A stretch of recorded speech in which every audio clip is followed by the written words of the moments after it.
ইয়া রব্বাল আলামিন।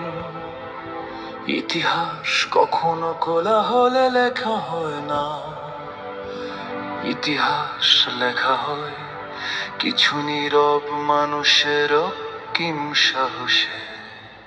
হাদি, তুমি তাদের একজন নাম, তুমি তাদের নাম যারা একাই শত সহস্র। হাদির কোনো ব্যানার ছিল না, ছিল স্লোগানের ভিড়ে এক সাহসী মুখ। সে ছিল নীরব আগুন, যার উত্তাপে গলে যেত মিথ্যার লৌহ মুকুট। সে দাঁড়াতো এমন ভাবে যেন পেছনে পুরো জাতি। একজন মানুষ হয়েও সে ছিল অসংখ্য বিবেকের প্রতিনিধি। সে ছিল নদীর মতো, নিজে ক্ষয়ে গিয়ে পথ বানায়। ছিল পাহাড়ের মতো, ঝড় আসে যায় তবু মাথা নয় না। সে ছিল ফজরের আজান, ঘুমন্ত বিবেক জাগাতো। অন্ধকার যত ঘন হতো, তার উপস্থিতি তত স্পষ্ট হয়ে উঠতো।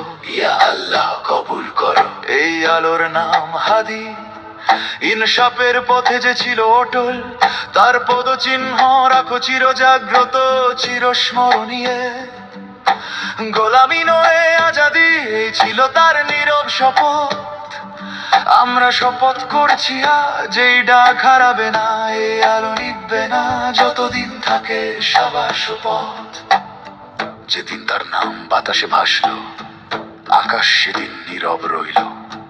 শহর ছিল, মানুষ ছিল, কিন্তু কিছু একটা ছিল না, যার অভাবে পৃথিবী হঠাৎ ভারী হয়ে উঠল।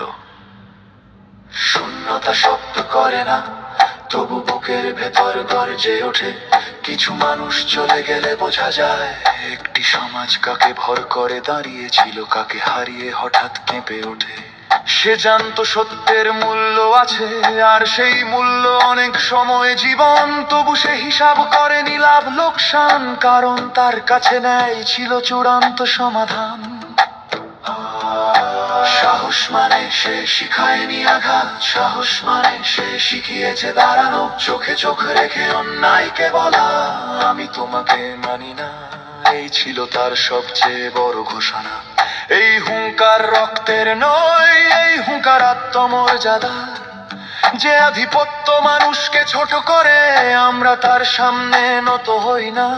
এই মাটির নাম আত্মসম্মান, এই দেশের নাম ন্যায়ের দরবার। যারা দূর থেকে ছায়া ফেলতে চায় আর ভেতরে দালাল খোঁজে, হাদির কণ্ঠে উত্তর ছিল একটাই, এই দেশ কারো উপনিবেশ নয়, এই দেশ নিজের আলোতেই চলে।